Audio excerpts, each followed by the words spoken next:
The letter arrived just days after the Broaddus family bought the house. It was plain, white, no return address. Inside, the message began politely.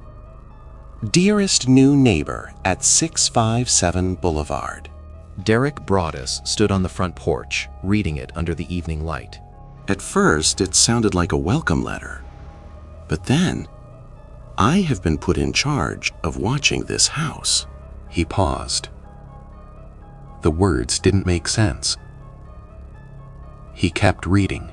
My grandfather watched this house in the 1920s. My father watched it in the 1960s. It is now my turn. Derek felt something shift. The letter continued. I see that you have brought young blood to the house. He stopped breathing for a second. Young blood. His children. How many are there? I see them. Derek looked around the quiet street. Nothing moved. No one was watching. At least, that's what it felt like. He went inside and showed the letter to his wife. They both read it again. Slower this time. Every word felt heavier. The letter mentioned details about the house, things that only someone close could know. The position of windows, recent renovations, movements. I watch as you move through the house. That night, they didn't sleep. They called the police. Officers came, read the letter, and told them something strange. Don't tell the neighbors. Keep it quiet. Install cameras. Wait. Days passed. The family tried to continue their lives. But something had changed. Every noise felt different. Every shadow felt longer. Then the second letter came. Where have you gone?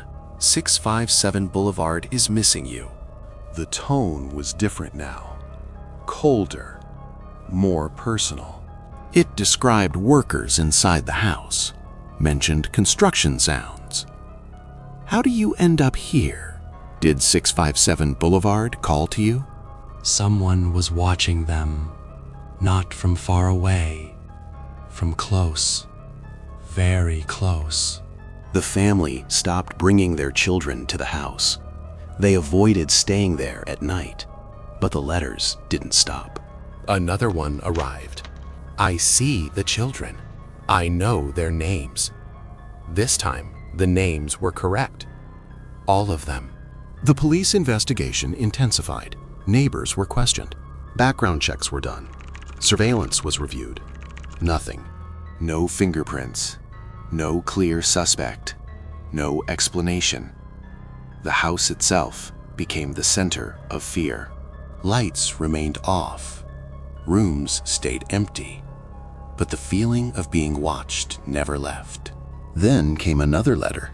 Will they play in the basement? Or are they afraid? The basement. The family had never mentioned it publicly. Yet somehow, the writer knew. The family refused to move in. They kept the house empty. But still, letters kept coming. I am pleased to know your names now. Welcome again, my friends. Time passed. Months turned into years. The case became known across the country. Still, no one was caught. No one confessed. No evidence led anywhere. The house was eventually sold. New owners moved in. Life seemed to return to normal.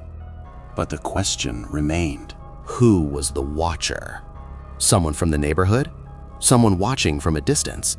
Or someone much closer than anyone ever imagined? Because the most disturbing part was never proven. If someone knew the children's names, if someone knew what was happening inside the house, then they weren't just watching the house. They were watching the family. And maybe they never stopped.